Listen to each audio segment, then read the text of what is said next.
We have the red Dwarven player Inumara from Turkey against the blue Isengard player Sauron from Canada. 2 furnaces coming up for the Isengard player. On the other side, we see 2 mineshafts coming out for the Dwarven player. It's a very snowbally situation. Keep in mind, for Isengard, for Dwarves, they need to get a lead early on. I take plus $5 if I win. I mean, that's what he hopes for. So Inumara was asking me, you know, he's like, Shanks, I cannot beat Sauron, but let's make a deal. Every time I win a game against Sauron in the best of 9, I get additional $5. And I didn't agree on that one, but he expects from me now that I need to pay him every single time $5 more. But guys, dude, come on now. Do I look like Bill Gates to you guys? Do I look like Elon Musk to you? I'm not that rich, trust me on that one.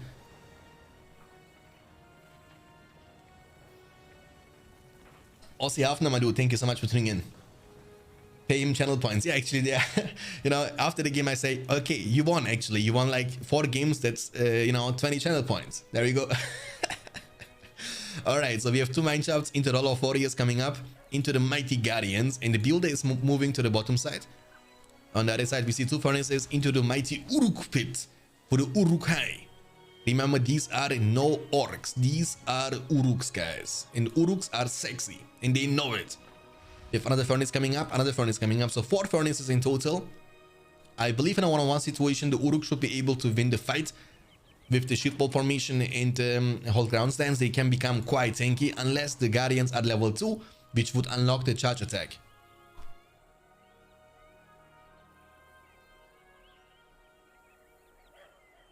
Okay, so once again, it's very important for Dwarves to snowball the lead into the victory, but going for early but risky attacks might backfire quite soon. So you want to make smart choices, smart calls. Rallying call has been used on the 1 single Guardian. 1 more is coming, but he cannot buff this unit anymore.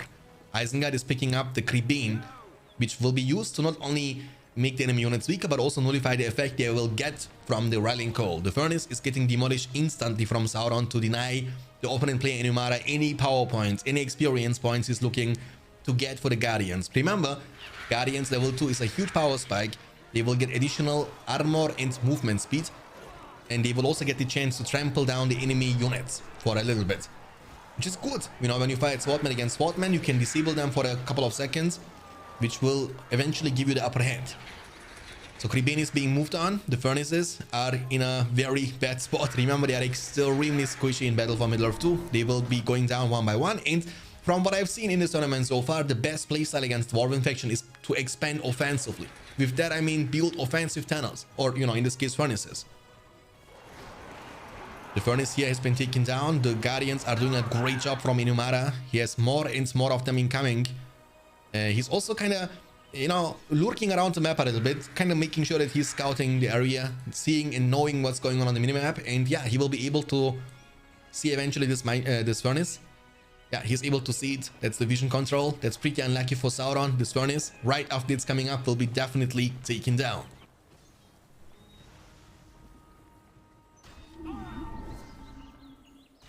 Penguin Boy, welcome. Kulak, welcome. Ectilion, welcome. Come on, bro, enabled. Welcome. Yes, best of 9. You know, you gotta do something for the money, you know what I'm saying? You know, you don't get money for nothing. So you need to win games. And best of 9 sounds crazy, but you actually need only 1 more win in compared to a best of 7. And 2 more wins in compared to a best of 5.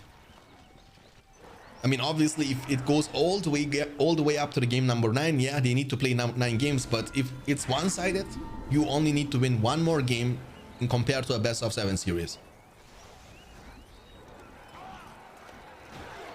Witchan, welcome.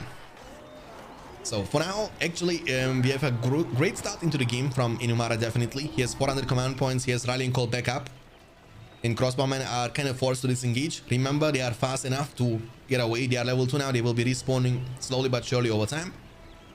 Inumara seems to be always on the right spot every single time, which is bad for Sauron, because he's also at 400 command points only. But remember, unlike Inumara, Sauron actually has to invest so much money into rebuilding the furnaces he keeps losing, which will give Inumara the unit and army advantage, definitely. And he will be eventually able to go for a massive push. But for now, he actually chooses to use Rallying Call on 1 single Guardian, which is not the best call. Maybe I think at this stage of the game, you want to go for a bigger attack with like 3-4 Guardians eventually to deal the damage you are looking for. Hey Gulliver, welcome. Nice to see you in the chat. Okay, so he was also able to creep this work layer with the pikemen. Remember, the pikemen are extremely efficient against production buildings like the Uruk pit, and if they will get the chance, they will be able to destroy the Uruk pit in literally 3 seconds. So Sauron needs to keep them away as long as he potentially can. But for now, he's struggling to do that because dwarves are literally everywhere. He's attacking from behind, from front, and from the side at the same time, which is not easy for Sauron to defend. But luckily for him, the Uruks are a counter to the pikemen. They will be dealing a lot of damage to them even when they are in the whole crown stance. They are trying to make it to the Uruk pit. They are trying to take it down by clumping against it. Let's see if they can manage to do that, because they will hurt this building a lot. As you can see, the damage is nuts. But I believe the Uruks, they should be able to save the Uruk pit at least for now. So we see red units all around the map. We have a mineshaft offensively, and that's the snowball situation, boys, from the Dwarven faction. Dwarves are extremely powerful when it comes to snowball the lead into a victory, and all you are looking for is a good start into the game, and then you are golden. You can shine bright like a diamond. 8 power points almost collected for Sauron, but he's down to 350 command points only against Inumara, who is up to 450, and 9 power points collected after the rallying call.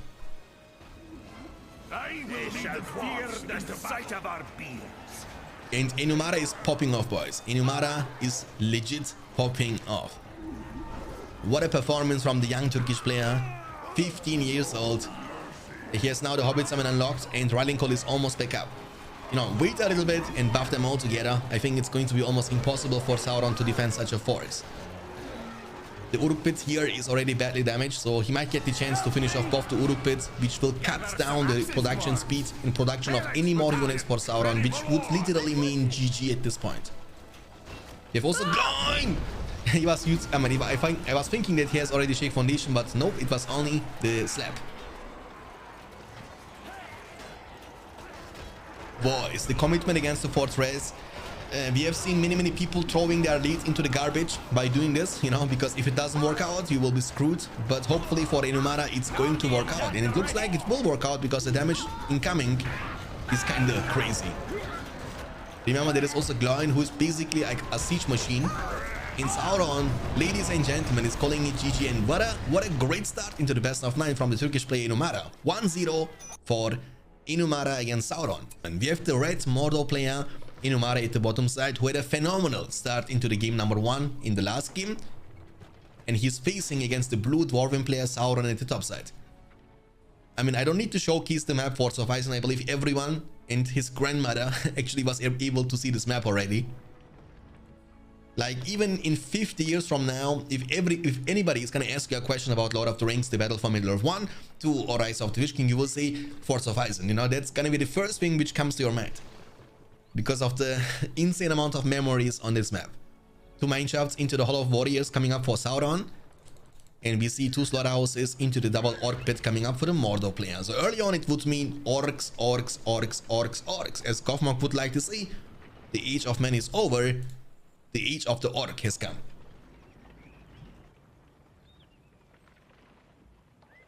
I'm doing good, Papa Nori. Welcome. How are you doing today?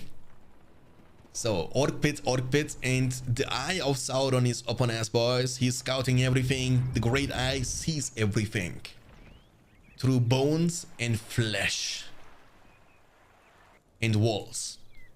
So, you know, what can I say about this matchup? I believe at the beginning of the game, Mordor has to play a little bit more carefully and a bit more defensively. That's why scouting is extremely important and essential for the Mordor player's gameplay. So you need to scout the bottom side, the middle, and the top side, just to not be surprised from a sneaky attack with the mineshafts, you know? Because as long as you can pretend that, as long as you can kind of deny the Dwarven player to snowball, I think in long terms, the Mordor should be shining bright like a diamond against the Dwarven faction. You have my soul. Pika Tosti, thanks for the follow, appreciate that. Hope you're gonna enjoy your stay.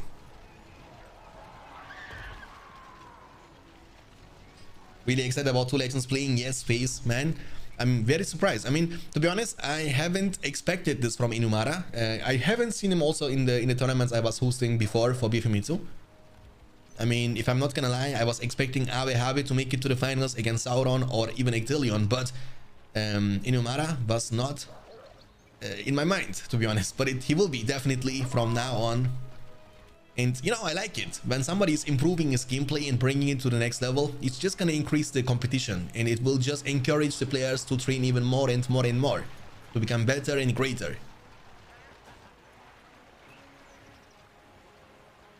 You know who I am, Shanks? No, I don't know.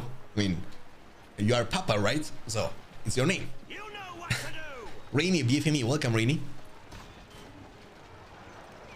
Okay, so we have a fight here around the mineshaft. The orcs are committing against that, and dwarven units, they need to micro a bit better. Maybe Sauron can't play. Maybe he was asking his brother Gennicus to play Kappa Kipo. I'm joking. So Mordor is doing a good job for now, but there is a mineshaft which will be up on the field. But we have orc archers around this side, many orcs, so he might be able to defend himself. The builder, he needs to get in safety. Looks like he doesn't want to come in, so the mineshaft is going to be unfortunately demolished or taken down. Just demolished to get money back. Don't give them more and more experience and power points. That's something you don't want to do. Eye will be used, and with the eye and the damage boost you will get from the Eye of Sauron, he was able to destroy the mineshaft. Even though Sauron, the dwarven player, was trying to protect this really hard. The first sneaky attack is incoming, boys. Once Guardian was able to sneak through, and look at the DPS they will get against the buildings. King stands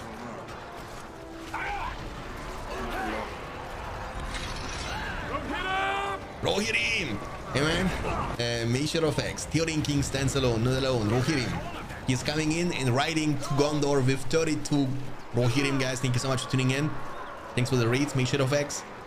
We are currently streaming the finals of the winner bracket for the Wormtongue tournament in Battle for Middle-earth 2 between Sauron and Inumara. The score, as you can see and tell, is 1-0 for Inumara. He had a fantastic start as Dwarves against Isengard in the previous game on the map Festfold. Now we are on the beautiful map Forts of Isen between Dwarves and Mordor. And this one is also looking pretty great for Inumara.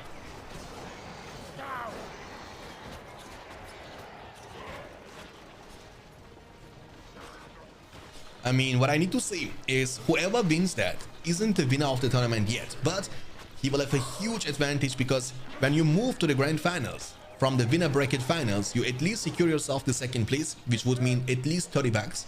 But also, even if you lose the first best of 9, in the grand finals you will be able to reset the bracket and fight yet another best of 9 against your opponent. So you have a second life, which again would mean a massive advantage. And in normal cases, whoever moves on from the winner bracket to the grand finals will also be able to win the grand finals in most cases.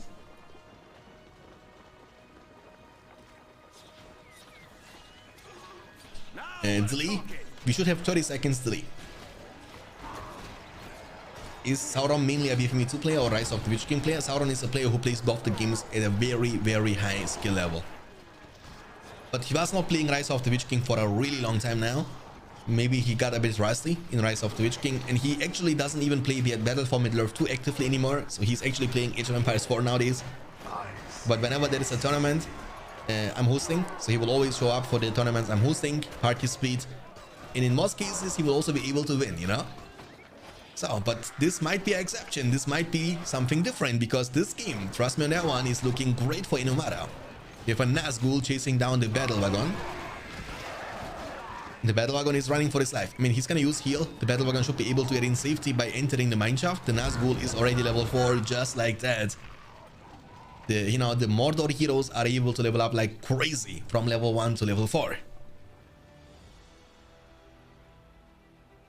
Okay, so we have now Easterlings to counter the battle wagons, obviously. After the first couple of minutes into the game, we have 500 command points in total for Sauron and his Dwarven faction. And nearly 4 power points collected after the heal in the Rallying Call. Inumara, the Mordor player, has nearly 6 power points collected after the Great Eye of Sauron. And he has the same command points available like his opponent. But he has a very important hero, the Nazgul, with the Dread Visage, which is a really strong and awesome ability for a very cost-efficient hero like a Nazgul. Oh my goodness. You know, the one thing you are not supposed to do is running into the pikeman. Let me tell you that much. I mean, from what I've seen, the micro-wise, Sauron is really, high-tier, top-tier player. His micro is unmatched. He's able to micro these battle wagons and Gondor Knights and any mobile units like crazy, even off-host, even on neutral host. That's pretty awesome. Oil Bottle will be used. Inumara has to run away from the fire as soon as possible. He's taking so much damage Over time, the orcs are burning like Denethor did in the Return of the King at the roof of the Minas Tirith. So they are still burning. Okay, so we see more towers coming up. This might be actually a great attack, but I like the way Inumara is playing this off, you know. He's kind of denying the enemy units to, you know, to get close to the structures. It's very important because we have seen this many times. The structures in Battle for Middle-earth 2 are extremely squishy and you need to try your best to keep them away, but the builder, that hurts. This one pikeman, you see this two pikemen actually behind that. They were able to crush the builder in like 2 seconds. Slaughterhouse is going down slowly but surely. It's a level 4 battle wagon, ladies and gentlemen. We see now more and more pikemen joining the battlefield. The Nazgul is back on the menu, boys. Why isn't this game on Steam too? Because the game, nobody has the rights to sell the game anymore, you know? So EA Games lost the rights. They cannot sell the game anymore because of the copyright issues they have with WB, you know, and with Tolkien, obviously. So for that reason, the game is abandoned. It means you cannot buy it anymore. You can buy it only in a second-hand version from eBay or Amazon or whatever, but it's really overpriced. Unfortunately, I wish there would be still like a, you know, like a platform like Steam, which would actively promote this game, but it will remain a dream. At least for now. But you never know, maybe the Lord of the Rings Prime series coming up very soon will change that, will maybe, you know, encourage the developers to make a new Battle for Middle-earth 3, which would be obviously awesome. I mean, as you know, Aragon would like to say, there is always hope. The Guardians, they need to be careful. The Nazgul is almost level 5. We have 5 power points collected after the War Chant and Eye of Sauron. The pressure is real. You see that? Mineshaft, and he's building a well now. And that's the snowballing advantage from the Dwarven faction. And not exclamation mark download, but exclamation mark BFME 2. Okay, here has been used. We have also Glurn on the field, and Inumara doesn't want to fight. He's just calling it GG, boys. I mean, maybe he should be able to fight this, but it looks like he's kind of sure that he cannot win this fight. And, you know, it was looking great for Inumara. I don't know what happened. And that's it. GG. And the score is going to be 1-1 now, after the second game. We have the blue Isengard player, Sauron at the bottom side, against the red Isengard player, Inumara at the top side. Once again, that's a beautiful map, Firian Deal. We have seen this map also quite a lot. It's a really, I mean, it's not a super new map, but it's like, what, 1 year old. It's still pretty new. But yet we have seen many games on this map already. But we have also very new maps, which is only being used now in this tournament. That's like the Mirkwood 2, for example. And the Last Bridge, as well as one of, you know, like Etan Mors 3. So we have 2 furnaces into the Uruk pit and 2 furnaces into the Uruk pit also coming up for the right Isengard play Inumara. How are you doing, Captain Shanks? I'm doing good, great. Thank you so much for asking. How are you today? How was your Friday? How was your week? And what are your plans for the upcoming weekend? So what is the plan? We will see early on Urukai.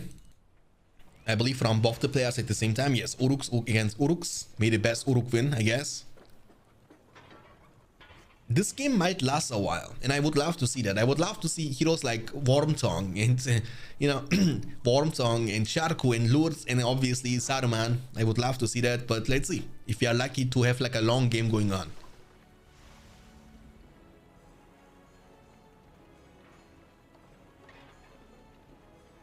Hey Joy, welcome. Okay, I mean, the thing is that the furnaces are so squishy, you know, they are so weak, and I believe when Uruks get the chance to touch them, they will be gunners in like 3 seconds. I believe that's the reason why somebody should be recruiting some crossbowmen and use them for defense. Otherwise, they will be keep killing their own and they will keep killing the enemy furnaces all the time. And it will be a disaster. It's not fun, you know, when you have no money and no command points. It hurts.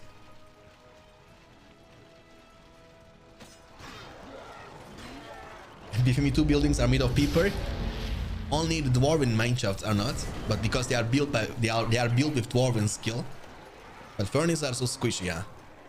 I mean, to be honest, you know, it's the same thing for every player. So it's not about the balance thing. You know, when everything is similar, then it's 100% balance, right? The buildings are generally squishy, but it's a very similar situation, which would make the game, again, balanced. But it's something you need to get used to. Especially for me, I was playing Battle for Middle-earth 1 for many, many years. Then I was casting also many, many years Rise of the Witch King tournaments. And, you know, jumping into the Battle for Middle-earth 2, when you have different experience, it's really hard to get used to it. You know what I'm saying? Because normally the buildings are a bit more tanky in normal situations. At least in Battle for Middle-earth 1 and in Rise of the Witch King. But in BFME 2, it's a different story. You know, it is how it is.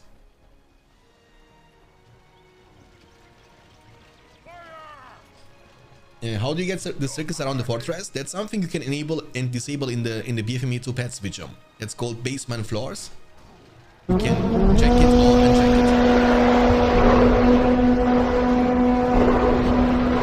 it. Oh yeah, boys, the Isengard horn.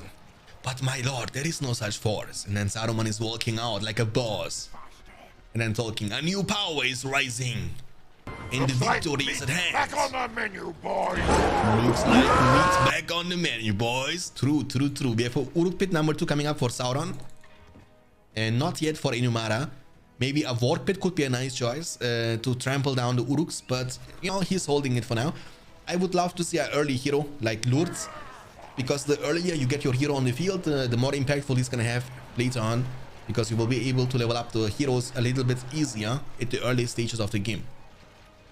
And for me, heroes in most cases, I mean, there are some exceptions to the rule, but in most cases, are like an investment into the mid to late game. These are Urukai. Their armor is thick and their shields broad.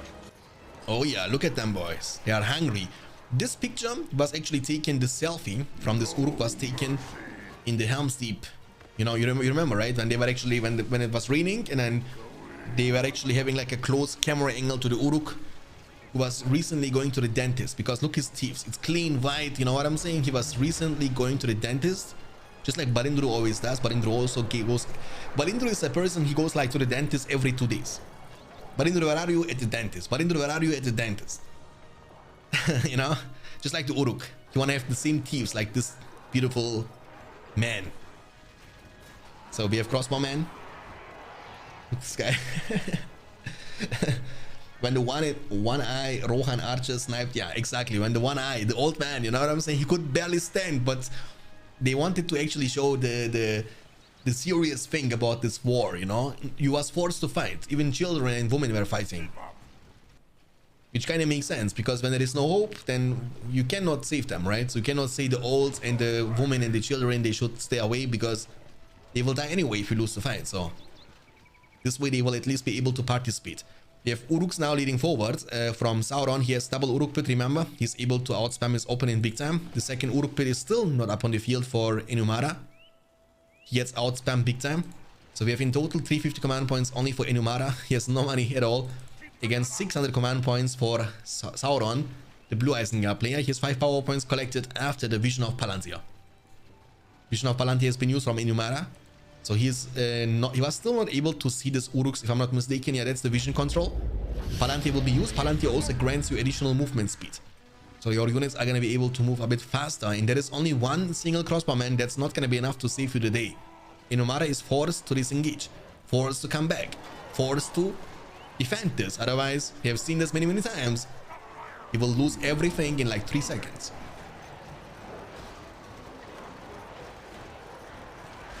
Do you save the stream so I can rewatch it from the beginning? Yeah, the VODs are gonna be there, not forever. I mean, like they will be saved for like one month, if I'm not mistaken, 30 days. But even if you cannot watch the games, which is, you know, I would love to see you, of course, in live streams, but, you know, even if you can't, you can still watch them later on in a couple of days on the YouTube channel. We have a second YouTube channel mainly made for the Twitch VODs. So every video, every game you see on the Twitch channel will be uploaded to the second YouTube channel, which is called BFME World.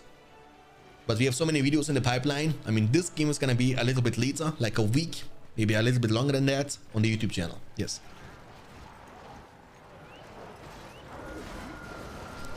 BFME World, and Balindru Chvitanga is managing this channel completely. I don't need to do anything for it, so he actually cuts the videos from Twitch uploads them to YouTube, makes a thumbnail, but he also gets the money, you know what I'm saying? Like, Valindru is making the big prizes, boys. Trust me on that one. Valindru is gonna become a full-time editor of the Beyond Standards channel very soon. Kafa Kifo. Alright, so we have Uruks leading forward. Small counter-attack action going on. Valindru is getting that YouTube money? Yes, Valindru is getting full revenue from the second channel at least. The BFME World channel. He deserves it, though. I mean, he's doing a lot of stuff for me, and I'm a person, you know what I'm saying? You know, sharing is caring, and when somebody helps me out, when I need it, why should I not help him out as well, you know? He's a great dude. He has been doing a lot of stuff, moderating this Twitch channel, also in Discord, making all the juicy thumbnails for the YouTube videos. Deserves it. We have a wall up coming up in the middle of the map, 8 power points collected for Inumara. Never mind, it was actually, yeah, for Inumara, and Sauron has Wildman of Dunlin special summon and 1 power point collected after that. So all it takes is one great push. And Wildman of Dunlin in a situation like that can be actually quite nice because there are no Warg Riders on the field. Build me an army worthy of Mordor. Build me an army worthy of Mordor. That was the first time I believe we have heard the voice of Sauron, right? If I'm not mistaken. Yeah, it was the first time in the Fellowship of the Ring when Sauron... Or was it in the Fellowship of the Ring, or was it actually in the... It was in the Fellowship of the Ring, right? Yeah, when he was first creating the Uruks.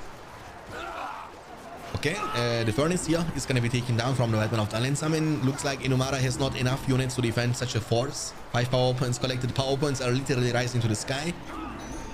And GG is going to be called from the Turkish player Inumara. And yeah, I mean, he had a good start into the series, but then he lost 2 games in a row against Sauron. We have the red Isengard player Inumara at the top side against the blue Elven player Sauron at the bottom side of the map. In the game number 4, the score is 2-1 for the Canadian player.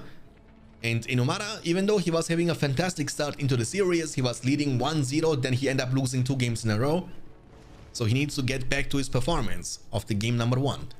And so far, every single game we have seen was less than 10 minutes. So I really hope to see at least once or maybe twice a really long and extended game, which lasts maybe 25 to 30 minutes. This way we get the chance to see multiple heroes and also lots of PowerPoint action. This is final. Yeah, that's the final of the winner bracket. Remember, we are running a double elimination tournament. It means we have in total 2 finals, like 1 final in the winner bracket, 1 final in the loser bracket, and both the winners of the finals are moving on to the grand finals for the deciding game who the champion of the tournament is going to be. We have 2, 3, 4 furnaces in total into the Warg pit start from the Isengard player Inumara. And yeah, I believe Sauron is kind of countering that, blind countering. He's building a very early barracks into the Lorien warriors. I believe Inumara was expecting Sauron to play a bit more passively and get some archers on the field, but that's definitely not the case.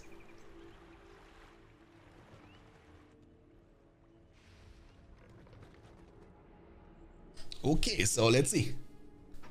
Because the furnace in the front is going to be definitely taken down. Look at this, you know, look at the timing of the Lorien warriors. Do you see that? Rallying call.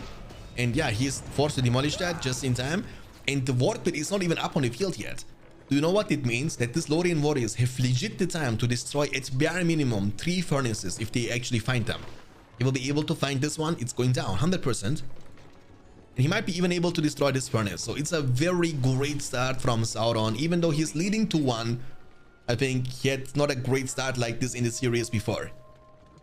What a phenomenal start. And what a great start from Inumara, you know, building 4 furnaces is such a gamble situation, you know. You kind of bet on the passive style of the Elven player.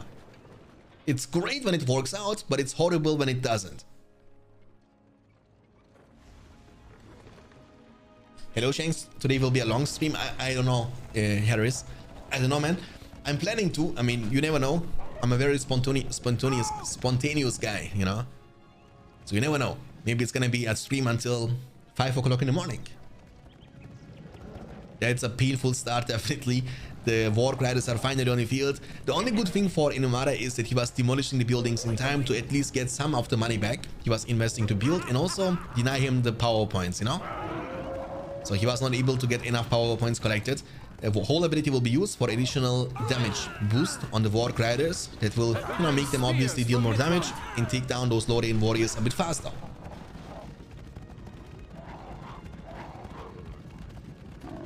In the meantime, Sauron is also creeping the Warg layer. It's the bottom left or the bottom right corner. But the thing is, the Warg Riders are looking to trample them. The builder is like, let me grab the money real quick. He's getting the money. Or the pikemen are just in time for Sauron. The Malon tree is going to be found and demolished by Sauron just in time. We offer bows from Lorien. You heard them, boys. We offer bows from Lorien. Lorien archers. Ready for battle. Where are Shanks from USA? Where is Shanks from USA? Oh man, that's so sweet from you, dude. Commander Fort. Oh my goodness, man. I don't know what to say. It's so sweet.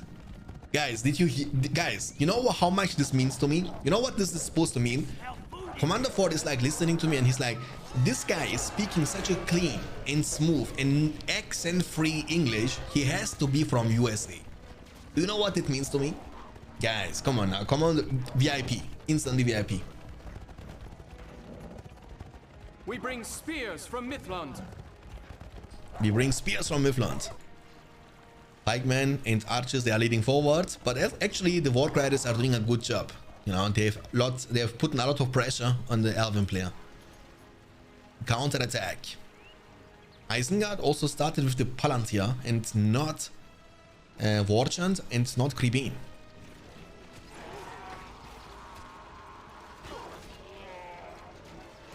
Missed final. Yeah, we are still in it. It's 2-1 for now for Sauron.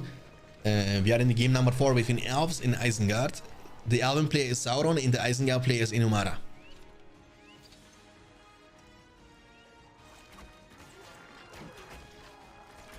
Shanks absolutely speaks better English than I. Where are you from, Speckles? I thought you were from England or Ireland, dude. Looks like meat's back on the menu, boys. Looks like meat's back on the menu, boys. I'm from Scotland, guys. You know, guys, I believe like many people coming from the Scotland have like this, you know, like the Ron Weasley hairstyle, right? Am I right or not? Like, you know, the orange hair, right? The red hair. That's not red, that's orange. Oh, we have a fight here between Warg Riders. Hey Caesar, welcome.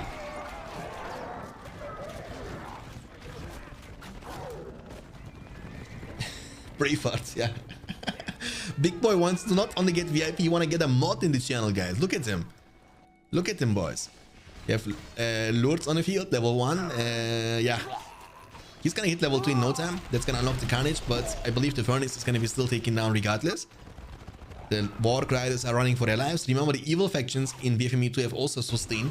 They can build like a well upgrade on the fortress, which will be like a House of Healing style. Oh, be careful. Oh, that hurts. Lords, the splash damage. He will be able to hit multiple units. Look at him. Look, he was just level 2. He got level 4 instantly in like 2 seconds. Okay. Not that it matters. Not that it matters because Inumara is calling it GG just like that. Man OP? Dude, Man of the West was not even included. What you talking about, Max? Okay, so we have the blue Man of the West player Sauron at the top side against the red Elven player Inumara at the bottom side in the game number 5. It doesn't look very good for Inumara, so he needs to start winning now some games because 2 more wins for Sauron in the finals is over and Sauron is getting the chance to move on to the grand finals. Very early barracks coming up for Sauron, for Inumara, sorry. Malon 3 into the barracks and the Man of the West player is building 2 farms and looking potentially for an offensive. No, he's building a defensive barracks.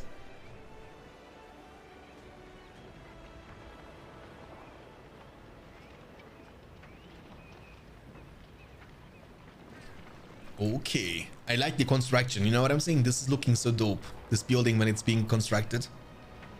Lots of great work has been put into that patch, visually, graphic wise, animation wise. It looks really nice. We have Lorien. What? Didn't expect this one, to be honest with you guys. I was not expecting early barracks into the archers. It's very defensive. Okay, the second Malone tree is coming up right after, and you can see the placement of the resource buildings, right? That's very important, and that's why you should also enable the fortress floors around the fortress, which will give you the information about the range of the fortress. So that means the fortress is able to protect everything around this area. You see the placement? In Rise of the Witch King, you're always aiming to get 25 from your resource buildings. You know what I'm saying? 25 is what you're aiming for. It means you need to build them around 97% build thing percentage, just to get the maximum value money-wise. Here, it's about having greater protection to keep them as long on the field as you potentially can. That's much more important.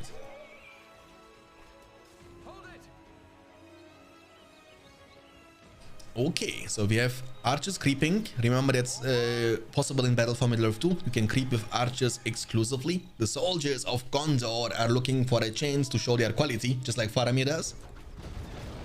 Are they going to be able to steal the creep? Nah, looks like not. You know, Inumara is going to be able to secure this, no problemo. The soldiers are backing off. They know they can't achieve too much, you know. They are deciding to run for their lives because they will take so much damage until they will make it to the Malone tree. That's why you will need more soldiers, or you will eventually need the stable, which is now in the construction. So stable is coming up for Sauron. That means he will be able to recruit some Gondor knights to trample down these archers all the time. Creeping action going on at the bottom left corner. The troll layer is getting bullied slowly but surely.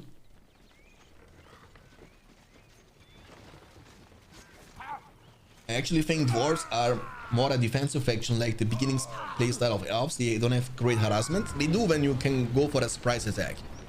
Like when you can sneak into guardians with the rallying call, the amount of damage you can deal is kind of insane. But it's just hard to accomplish, and if you commit too much on trying to execute that, you might actually lose a lot in the meantime. Okay, the Malone tree is going to be actually protected, which is pretty nice for the Elven player Inumara. That's a good start, I would say, into the game number 5. But the Gondor Knights, or the Rohirrim rather, okay, that's going to be a Rohirrim. He went for the stable level 2 instantly. And Rohirrim are, you know, keep in mind, they are the elite cavalry units from the Man of the West faction. And the Vortex 696 for the first time subbing with the primers. Thank you so much, Vortex. Really means a lot to me. Thanks for the huge support to the channel. The Vortex 696 just subscribed. Welcome to Beyond Standards crew. Welcome to Beyond Standards crew. Thank you, thank you. Okay. So we have a Rohirrim battalion coming, as Elma would like to call him. Just perfect timing. Just like in the films, you know what I'm saying? The perfect timing to save Gandalf.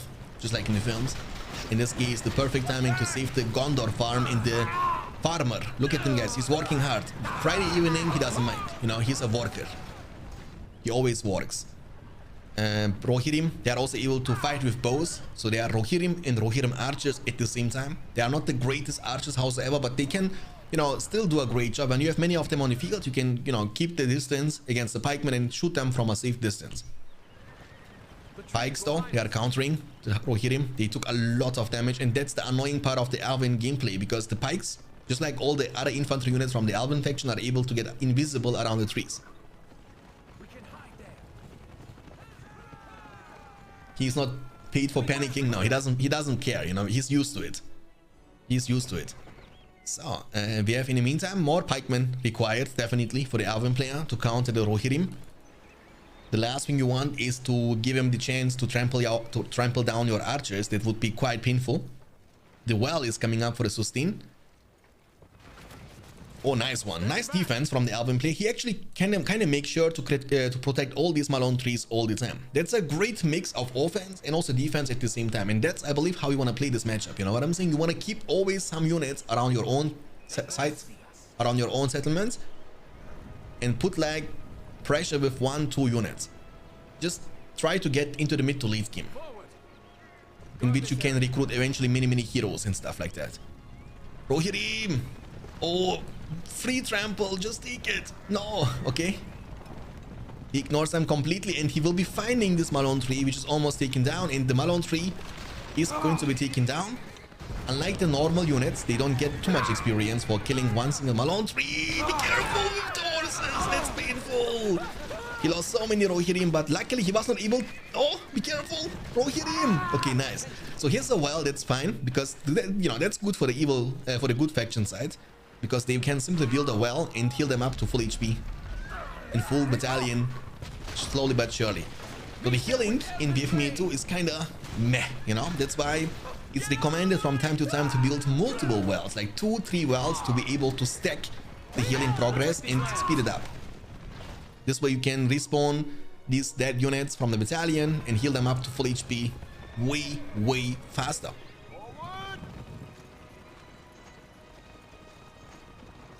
Faker might be pro. Dude, imagine we get Faker to play Battle for Middle-earth and stream it on Twitch. Dude, that would be kind of crazy. And Faker is like a one-of-a-kind person because he doesn't speak English, guys, right? He doesn't know English. He's always streaming in Korean language, you know? But yet, I bet like 90% of his viewers, they don't understand a single word what he's saying, you know? They just watch him only because of gameplay. He's a boring guy, you know. I don't want to be offended. He's boring. I was trying to watch him, I get bored. And the way he's playing is so paranoia playstyle, you know what I'm saying? He's like, I swear to it, you literally listen to this one for 25 minutes. I was listening to this one.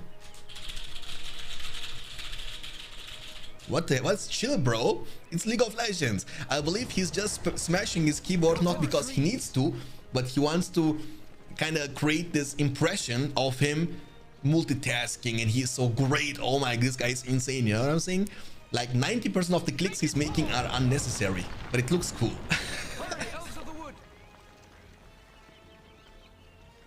That's a huge Elven army. And the Rohirrim, they are war chanted or rallying calls. They will be able to find this Malon 3. Arwen is level 3 now. She's actually still one-shotting them even through the rallying call, which again, because rallying call doesn't give you any armor.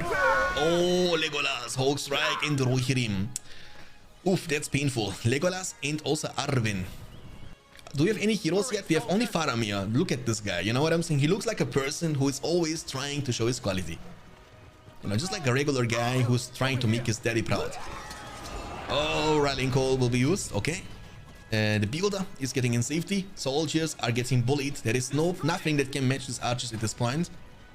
No archer range either. So we might maybe need some rangers. We might maybe need, you know what we need, guys? We need Gandalf. That's what we need.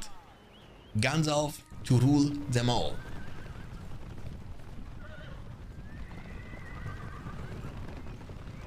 Okay, so what? I mean, it looked like they have like shields, but they have not heavy armor purchase yet. The Rohirrim, the brave warriors of the Men of the West faction, are running from one single girl, Arwen.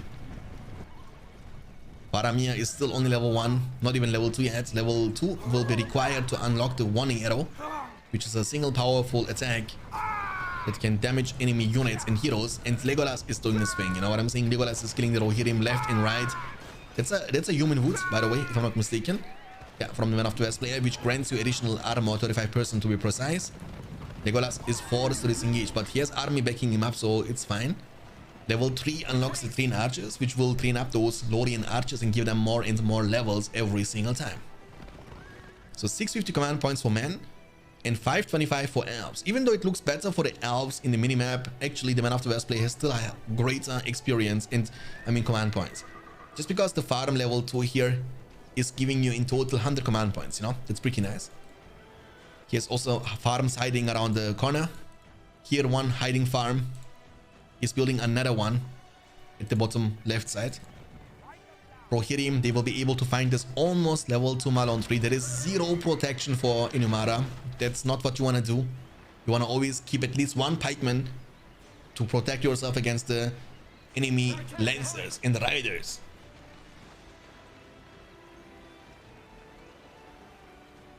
I think Sauron is gonna go for Gandhi. I hope so. I really hope so. I think he's saving up for Gandhi too. I mean, I don't know if he has the money though. But he has a level 3 barracks which will act like a tower. Remember, every level 3 building in Battle for Middle-earth 2 and in Rise of the Witch King is gonna act like a tower and also become tankier. Trample fast. Beautiful trample is incoming. He has nearly 2,000. So we are actually getting closer for a eventually powerful hero.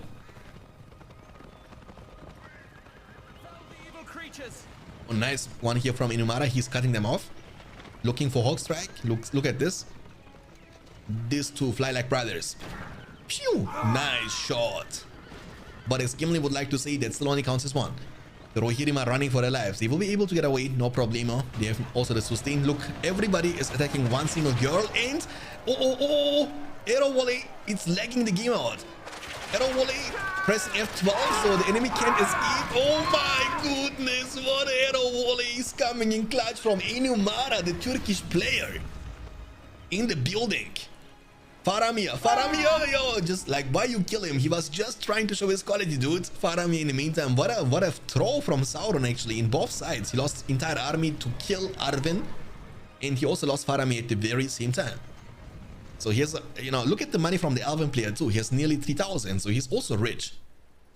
We can say the same about the Man of the West player, though. He will be losing many farms now at the same time.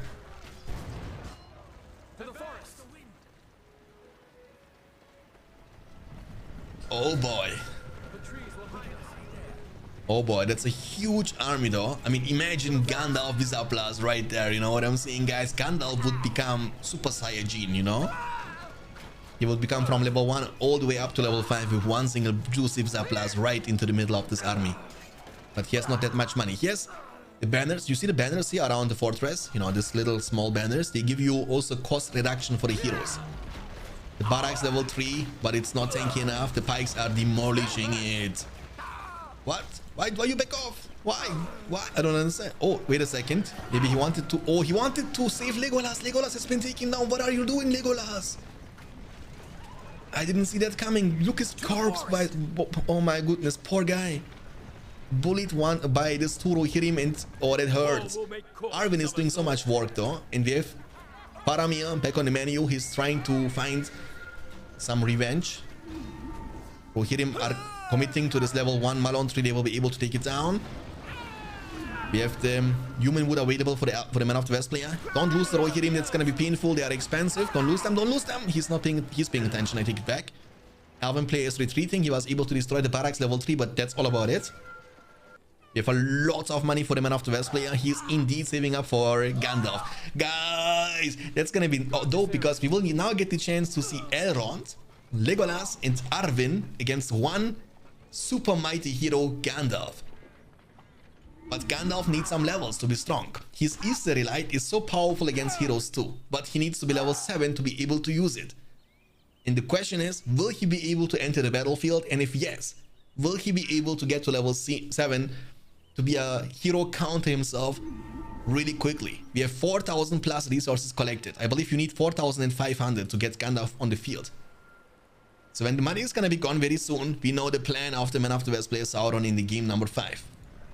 Hey Rexa, welcome. Glad to see you in the chat. Okay, so Elrond, also known as Agent Smith, has already leadership unlocked. The problem is now the Elven army is gonna be so beefy. They have the high tier leadership from Elrond for additional armor and damage. And guys, Gandalf is on the field. A wizard is never late, nor is he early. He arrives precisely when he means to.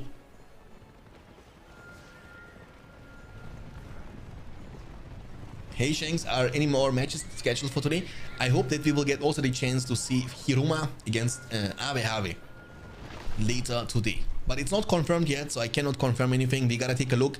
I mean, it's hard to predict how long one series is gonna last for because it's a best of 9.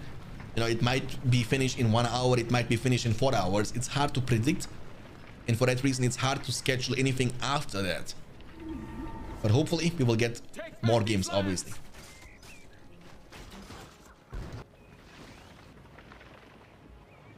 Boys, ladies and gentlemen, we gotta keep an eye on the gate, on this beautiful Numenorian gate. And a wizard arrives precisely when he means to. A wizard arrives precisely when he means to, and the sun is shining on the man fortress. Gandalf, my favorite. There we go. Come on, Gandalf, show your quality. Show what you are made of. Gandalf is built different, ladies and gentlemen.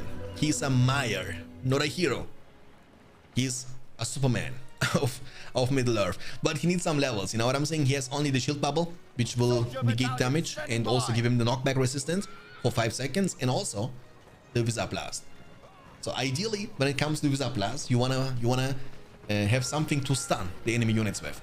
That can be, for example, the Horn of Gondor from Boromir. So you stun them, that means they won't be able to move away. Then you go for a Jewel Thieves Blast. This might do the trick for you, you know what I'm saying? 575 command points for men and 650 for elves. But now we have a situation in which we see Elrond and Arwen, right? They are painful too to deal with. And unlike Gandalf, they have some levels. The only hope I have actually for the Man of the West player is that the Elven player remains being clumped like that. So all units together, and Gandalf with the Wizard Blast crushes them all. That would be the best case scenario. Inumara has 12 power points after the arrow volley. So he's really close for the 15. Oh, flat. We have Boromir on the field. Look this. I mean, they are not getting damage from the flat. And Boromir, that's what I'm talking about. Sauron knows what's up. You know what I'm saying? Sauron knows what's up. Warning arrow was used, but I think she's gonna get in safety, no problemo. So Boromir and Gandalf, boys. Side by side, okay? So Boromir needs to be level 4, if I'm not mistaken. Let me check. Level 3, sorry. Level 3 for the Horn of Gondor. You stun them, then you go for Jewel Thieves Blast. That's the wombo combo we are looking for. We are waiting for. We have 3 heroes from Man of the West against 3 heroes. I mean, where is Legolas? Did he actually not revive Legolas anymore? I'm not sure. Oh, God. Hey, be careful. You don't give me a heart attack like that, dude. That's gonna be clip worthy. Trust me on that one, boys. We don't take many clips on this channel, but that's gonna be one of them if we will get the chance to see a Jewel Thieves Blast. Come on now. I'm waiting for it. Gandalf is actually going inside the cheese. Oh, castle. Oh, what a horrible Wizard Blast. Don't clip this one. This is not worthy. Oh, Elrond is on the hand. Elrond is so much faster than Boromir. Poor Boromir, he's getting bullied and crushed. Gandalf turned and helped him. Nobody saves Boromir, not even in the films, not in the games either. You know what I'm saying? Arwen is kind of stabbing in his back. Heal has to be used to save the captain of Gondor. We have the Ains summoned. The Ains might go to war very soon, ladies and gentlemen. Arrow volley is also available. Wizard Blast is on cooldown because he just missed it. And summon will be used. He knows the cooldown of the Wizard Blast. He knows it can't be back up. And Boromir is only level 1. He needs to be level 3. We see the Ains song in the back. We listen to it. We don't see it. We hear it in the background. It was a Legolas back on the menu, boys. The Ains are sieging. And Gandalf is looking for a chance, for an opportunity. As Eminem would like to say, you have only one chance, one shot, and one opportunity. Gandalf is diving in. Gandalf is doing it. And ladies and gentlemen, level 3, Tom Bombadil summon. Now you have 2 Mayas, 2 mighty creatures of Middle-earth. Tom Bombadil can do some work with the Sonic Song is incoming. That's dope. So Human Wood will also grant you additional armor. We have now the... Look, the Ent is bullying Gandalf, level 4. That means he will get the chance to get mounted on his Shadowfax. One of the Ents is down, the other one is burning. And he's gonna go down. Only one Ent is remaining, and the siege is not gonna be successful. And that was a horrible situation for the Elven player. Why are you asking? Glad you're asking, because the Man of the West player was able to defend himself and also got lots of levels on Gandalf the Grey. He needs only half a power point, half a level, even less than that, to turn Gandalf the Grey into the Gandalf the White. Holy moly. Lorien archers, ready for battle. Lorien archers, ready for battle. All you want, bro. All you want, bro.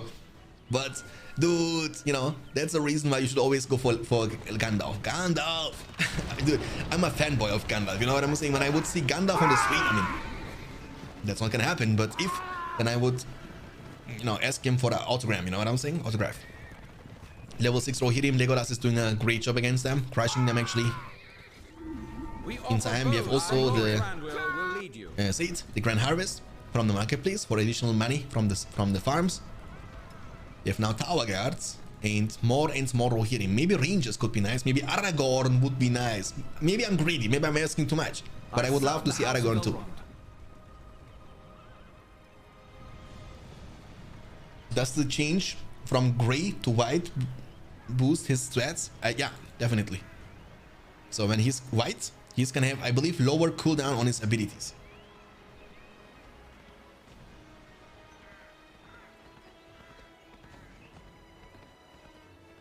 Okay, so we have also Glorfindel on the field. So many heroes from Elves against only Gandalf. I mean, we have also Faramir and Boromir, the brothers of the brothers and the captains of Gondor are also on the field. But look, this guy, he's trying to get level 5, boys.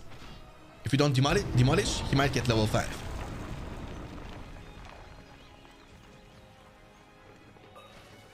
The Thranduil to count. Yeah, Thranduil. There we go. You wanted to see Thranduil, my friend? There you go. So literally the Fellowship of the Ring, the Fellowship of the Elven faction. So we have seen literally every single Elven hero. We have seen Glorfindel, you know, Legolas, Thranduil, Arwen, and Elrond. Every single one of them. The Flood is missing.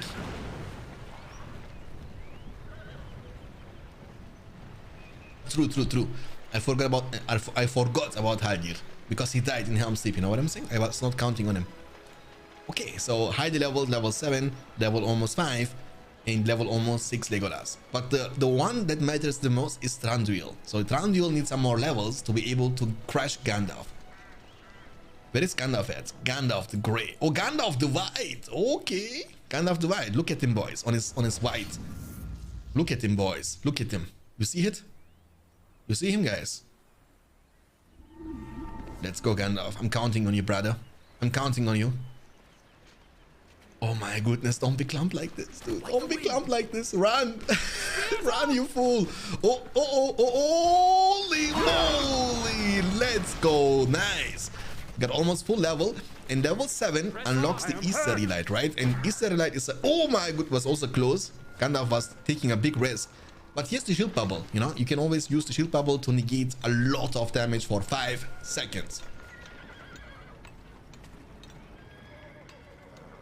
Looks like Santa Claus. True. They have 13 power points collected for the Man of the West. Thranduil is literally shooting from downtown. Has an incredible long range. And Gandalf has to heal up. Gandalf has to recover a little bit before he can take another fight. Because heal is on cooldown. It means you don't want to risk the biscuit too much, you know? He's going for the iron ore. Man, that's a beautiful fortress from the Man of the West. It's a really beautiful fortress. Okay, rallying call has been used for some harassment. Many Malone trees are gonna be found. Jolly Garcon, thanks for the follow, appreciate that. Welcome, we're gonna enjoy your stay. Glorfindel is only level 1. I mean, he needs to get some more levels. The Blade of Purity is going to make him immune for 10 seconds. And also the Starlight with level 8 is quite busted. But again, getting heroes from level 1 to level 4 is kind of easy, but getting them from level 5 to level 8 to level 10 is way more harder. Reads my bio. Thanks for the follow, appreciate that. He needs upgrades. Yeah, he's going for that, I believe, right? I mean, he also purchased this one, which kind of makes sense. I believe that's the only thing you need to purchase when you want to buy upgrades. Also going for the Ivory Tower, which was used instantly to see everything on the map. So he sees every single placement, every single Malone tree on the field with the Ivory Tower. And Cloudbreak. Oh, okay. So Cloudbreak is the same situation with the Horn of Gondor. You are able to stun them, which gives you so much freedom and so much momentum in which you can go for a very juicy Wizard Blast. And level 7 is needed for the Easter Elite to be unlocked. We will see. So Gandalf is going inside the jeans. Okay, Gandalf is nearly level 6. Oh, Cloudbreak. Holy moly, guys. Oh my god, it's coming. It's coming, boys. It's coming, boys. It's coming, boys. It's coming, boys. Let's go. Holy moly, guys. Level 7. And he's gonna use the lightning sword, miss it. But it's okay. Gandalf is popping off. What is going on? Gandalf, the showmaster, the challenge master.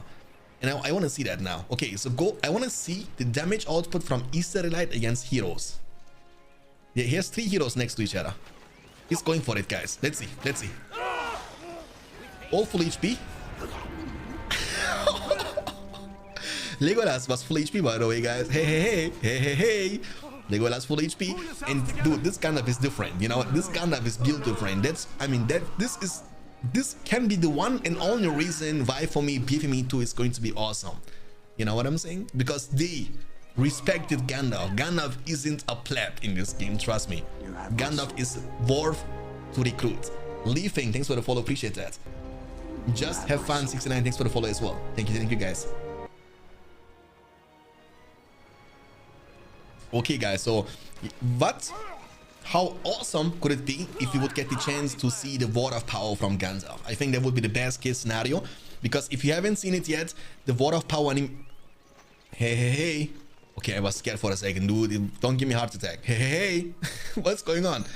Okay, laggy. Yeah, true, it's laggy. I want to see the level 10, you know, the Word of Power animation in Battle for Middle-earth 2 on a patch 1.09 version 2.0. It looks amazing. The shock waves coming out of the Gandalf staff, you know, looks really nice. And maybe it's dangerous to send heroes forward like that when there is a fat Gandalf on the enemy team who can literally one-shot you. We will see about that. So Gandalf's Easterlight has a long cooldown though. It's reloading quite slowly. Yeah, laggy. It's freezing literally from time to time. It feels like F12 to me a little bit, but I don't want to actually say anything, which I cannot prove. What is going on, man? Come on now, don't do that. Get mounted maybe. He has Bleed of Purity. Should be fine. Gandalf against Glorfindel, boys. Remember, Glorfindel was able to kill a Balrog himself. He is immune, so he can't be targeted at this point. He's untargetable, right? So they need to wait for 10 seconds before they can attack him. Hitting like a truck, by the way, but 10 seconds is a short time. And if Gandalf gets the experience here, would be massive. Oh, he couldn't get any experience, but Glorfindel has been taken down anyway. So we have 725 command points available for the Man of the West player and 900 for the Elven player. He has 20 power points after the end summon, so he needs only 5 more for the 25, which can be the Flood or the Sun Flare. Again, very powerful summons, dealing crazy amount of damage. 25 power points are able to change the outcome of the game. But so is Gandalf, the Mithrandir, the White Rider, who is looking once again for, oh, Tom Bombadil sandwich situation. Do it. Cancel it. Okay, he's waiting for it, boys. He wanna go for a juicy one. Nice one again and again. Horn of Gondor, not the best coordination, to be honest with you guys. Could be much better. Easterlight is almost back up. It's back up now. Deadeye, look at this now. Pew. You see this damage from Trandu, like 3-shotting Faramir. 3-shotting Faramir. Oh my goodness, hero party. That's why you need to love Battle for Middle-earth games, because it's so unique. The heroes, they are so crazy. Look at this Trandu here. Guys, the DPS is crazy, my dude. Faramir got bullied and sent back to his father's home, to Denethor. So Denethor can start blaming Faramir once again, like he always does. Okay. Oh my goodness, man, that's gonna become more and more dangerous, by the way, for Gandalf, because this dude is an anti-hero himself. So he's made and designed to kill enemy heroes. That's his purpose. And the second he gets level 10, the Thorn of Vengeance is going to hit like an absolute truck. Effective against strong heroes, and guess what? Gandalf is a strong hero. We have 24 power points collected. Less than 1 power point is required for the 25. On the other side, we have 16 power points, 9 power points away from the 25. That has to be the best game so far in this series. And it's not over yet. Oh, okay, Trandur got chunked from Gandalf, so they are able to damage each other a lot. Half his HP is gone from one single Easterlight. That's what you want to see from Gandalf. That's what Gandalf is supposed to do. Lightning Sword on Elrond. Elrond is catching it. Elrond is burning. Agent Smith is getting bullied. Agent Smith is gonna be taken down. Gandalf is doing it again. And he needs only 1.5 levels, boys, for the big boy, for the big gun, you know? Hopefully, if you're not gonna get kicked out from the game because it's laggy, the flag is going to be missed. And the game is literally freezing and stopping from time to time. You know, look at Arwen. She's looking to revenge the daddy, you know? But it's not easy against Gandalf.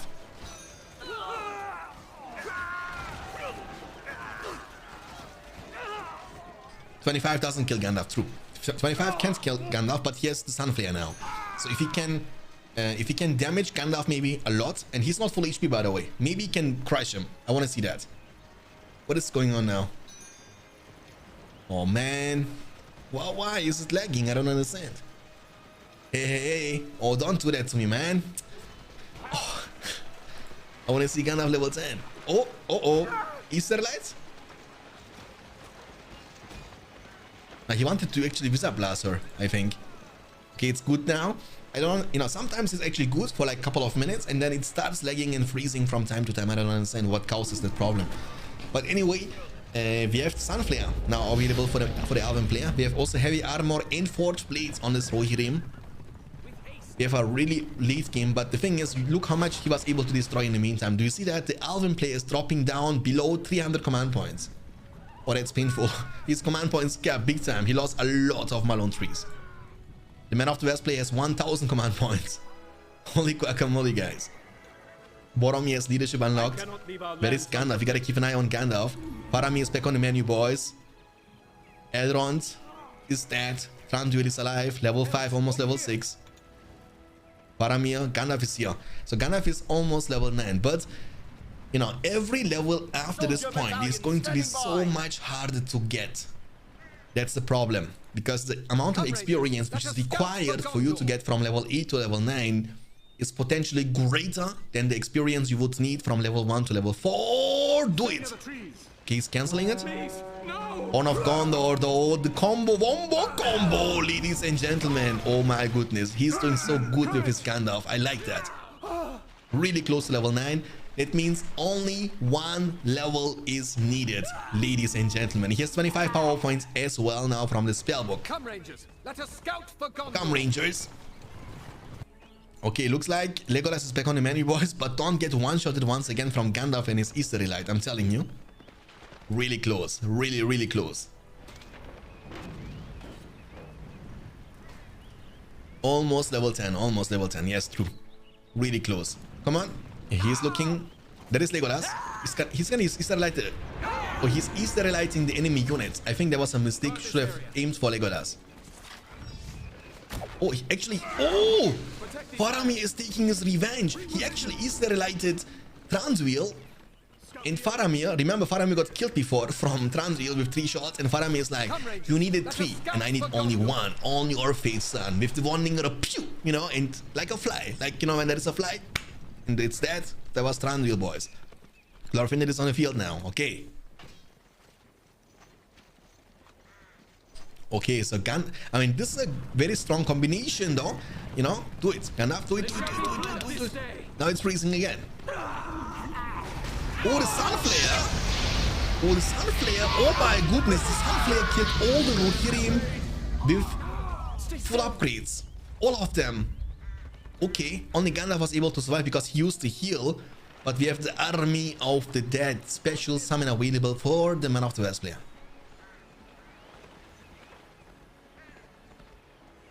Okay, so less than 1 level, guys. Less than 1 level. We were never that close. Not a single time in this tournament so far. The flood will be used from Arwen. Arwen, run! Oh, Arwen cannot run anymore. She's dying into the graveyard. And back to her father's home. Hey, don't call it GG, dude. No! Inumara is just saying GG, well played, and leaves the game. And we, unfortunately, don't get the chance to see the War of Power in this game. We have the blue Elven player Sauron at the bottom side against the red Mordor player Inumara at the top side.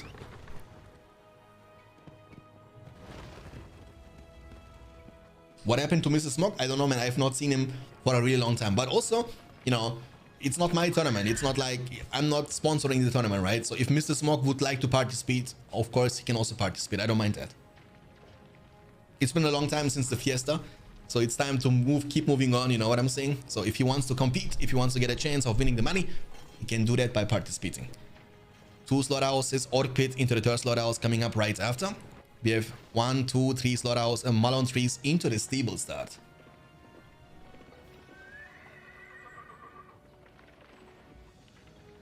This map is long enough for Inumara. I don't know, man. I cannot tell. Orc Pit into the Haradrim. Actually, Inumara. Dude, don't make it too obvious. I'm telling you, Inumara is 100% stream sniping. There is no way of this build order. You don't do that normally. And Volki Tolki for 22 months. 22. 2-2 in 2022. Volkit just resubscribed for 22 months. Ahoy, Bussel. Volki Tolki, my friend, thank you so much. Bussy. Thanks for the support. Almost 2 full years. One of my longest relationships, definitely. Stable start into the Lancers. So I would love to see from Sauron to actually, you know, do the same thing what he did in the What?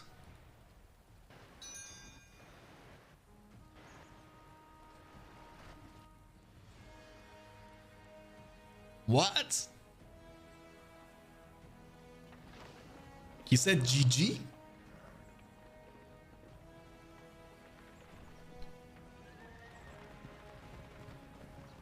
Best factions in BFME 2, Shanks.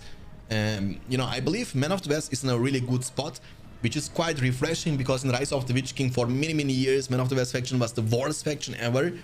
You see finally a very powerful and game-changing Gandalf, and that's what I was trying to say all the time. Guys, the thing is, now you might say, but Gandalf is busted, Gandalf is crazy. But he is supposed to be crazy. Like, he's so expensive. The amount of sacrifice you need to make, the amount of money and time you need to invest to get him on the field in the first place is kind of insane. And this is the reason why heroes like Gandalf, Drogoth the Dragon Lord, Witch King from Mordor, you know, every expensive hero over 4,000 to 5,000 resources should be able to have a huge impact on the game.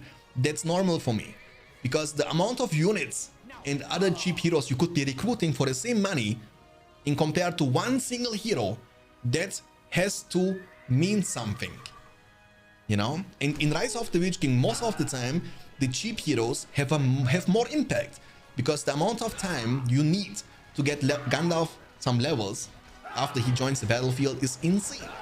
You know, you go for a Wizard Blast like 5 combos, 5 units, and you would barely get to level 3, you know. That's the differential. We see more and more orcs coming from the Haradrim, from the Orc Pit, but Easterlings are just on point to defend this. Every 5k hero is should be busted. That's what I'm saying, Maxim, you know. They should be busted. Definitely. They should be able to change the outcome of the game. I mean, think about it this way. A ring hero costs 10,000. So 5,000 is like the half a price of a ring hero. So imagine you invest 5,000 just so your Gandalf can get killed from one battalion of the pikemen. That would be kind of bad, you know. Elven warriors really fast. Yeah, man. Flaming Wizard, you are absolutely right about that. And you should have seen Elrond, my dude. Elrond is sprinting, you know. This guy is running marathon. Elrond is preparing to become the fastest runner in the world. Run, Forest, run. Slaughterhouse is going to be found and taken down. The pikes, they are not making it in time. They won't be there. I mean, they will be there, but it's too late. But I'm still confused. At the beginning of the game, Sauron was saying GG. For whatever reason. I don't know why. More Easterlings are coming, orcs. Lots of pressure on the Mordor, on the Elven player now with the army of orcs and Easterlings. Let's see how much damage they will be able to deal. And great micro as always from Sauron, the Elven player, with his Lancers.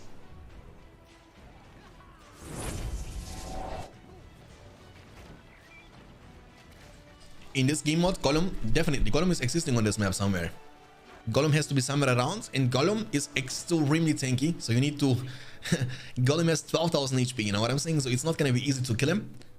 But if you kill him, he will drop the 1 ring, and you will get the chance to get the 1 ring to your fortress and be able to either recruit Galadriel or Sauron. That's definitely possible in Battle for Middle-earth 2. The Elven units are also able to heal up themselves over time. It's like their passive thing. I mean, the units, they have like crazy amount of passive abilities, right? So for example, they are also able to get invisible around the trees. Okay. Oh, don't ignore that, man. Don't ignore that. You will lose a lot here. Oh, you will lose Haradrim Palace. You will lose also the Orc Pit. Nazgul has to get dismounted. Smart move here from Inumara, but will this be enough? The pikemen are still able to deal so much damage to the Nazgul. And, you know, if you want to, you can even take down the Orc Pit in no time. The Orc Pit is such a squishy building, and the pikes are dealing crazy amount of damage to the production buildings, as we have seen with the Haradrim Palace. The Malon tree here will be taken down. That's good. And also the Elven player has not many archers. He has like 1, 2, but that's definitely not enough in long terms to defend such a forest, which can be always splitted in 2 pieces like he does, which is a smart move. Kill the pikemen first. That's the biggest threat, because they are able to kill your barracks or your stable in like 2 seconds. The Malon tree here, nice surrounding from Inumara to maximize the DPS. Also, this Malon tree is going to be taken down. I mean, Sauron is making sure to demolish the buildings every single time, in most cases at least, to deny the opponent the experience and the power points he's looking for. In the meantime, the Nazgul actually kinda beating these units, but the slaughterhouse behind, which is almost level 2, will not be able to reach to level 2 because it should be destroyed with like 2-3 attacks. Also, this one has been taken down. The builder, okay, the builder is gonna get in safety. The builders are kinda much more tanky in compared to the builders in Rise of the Witch King, so taking them down is not the easiest thing in the world. For that reason, the wall hubs are also much more expensive. Remember, in Rise of the Witch King, it's like a normal stuff that when your builder is in danger, you just build a wall hub and that's it. The wall hubs are almost for free. You know, you can always build them to get your builder in a safe spot. But that's not that easy in BFME 2 because the wall hubs are much more expensive. If Morgoth was in the game, how OP should he be? I mean, he's basically in the game. Like Sauron in Battle for Middle-earth 2 is more or less like Morgoth. I mean, he's able to summon 2 Balrogs. He has Rain of Fire. He has the Word of Power. He has like so many shenanigans. I mean, I believe like when you get a ring hero, losing the game is so hard. Because they are not only incredibly strong, they're also tanky as hell. They don't take any damage, you know what I'm saying? You need ages to kill them. The good thing about the ring heroes is that you cannot heal them, you know? Imagine that. You go in with Galadriel, you know, you crush everything, you take damage, and you just heal him or heal her with a heal spell from your spellbook. It will be kind of busted, but that's not possible. You see multiple Nazguls on the field now. After the first couple of minutes into the game, Inumara, the Mordor player, has 400 command points collected, 8 power points available after the war chant. And we have the same command points also for Elven player. He has 8 power points collected, but after the Rallying Call and the heal, now he's going for the far side. Rallying Call has been used. Going for a small attack. That's a Haradrim Palace level 2, which is a bit tankier, but is it tanky enough? That's the question. However, the Nazgul is nearby, which means the Rallying Call effect is going to be completely negated. Remember, the Dread Visage is able to remove the buffs and the, you know, the leadership from the nearby enemy units, which makes the Nazguls to such great heroes. They are extremely cost efficient. The only weakness is they are very squishy, which is kind of okay because you can get them on the field very early into the game and they have like a huge impact on the big battles with the passive debuff. Okay, so the stable is building up. Doctoro, thanks for the follow, appreciate that. Welcome, hope you're gonna enjoy your stay.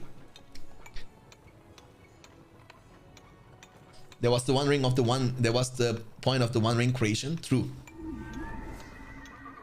Gandalf versus Galadriel versus Sauron. Who would win? Gandalf would lose 100% of the time.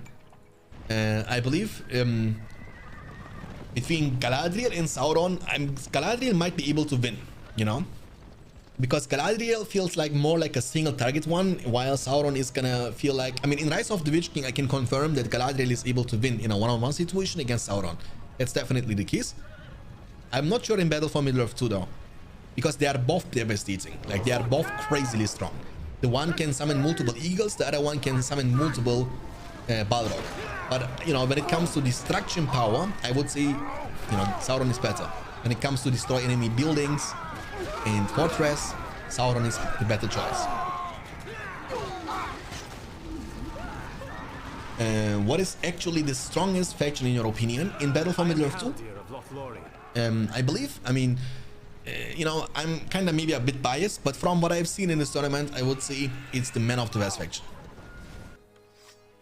They feel overall very solid early game, mid game, late game. They scale good into the late game. They are quite official. They are quite, you know, decent in the early game. Also very strong in the mid game. Like, they have really strong horses. They have really strong infantry with the soldier spam early on, with the tower guards as an elite pikeman, rangers, many heroes you can invest early on, like Boromir, Faramir, Theoden, Elma. You have plenty of heroes for the Men of the West faction. Plenty of different playstyle opportunities. So I would say in Battle for Middle-earth 2, it's definitely Men of the West. And in Rise of the Witch King, I would say in the last patch, at least in the 8.4, for me it was Angmar.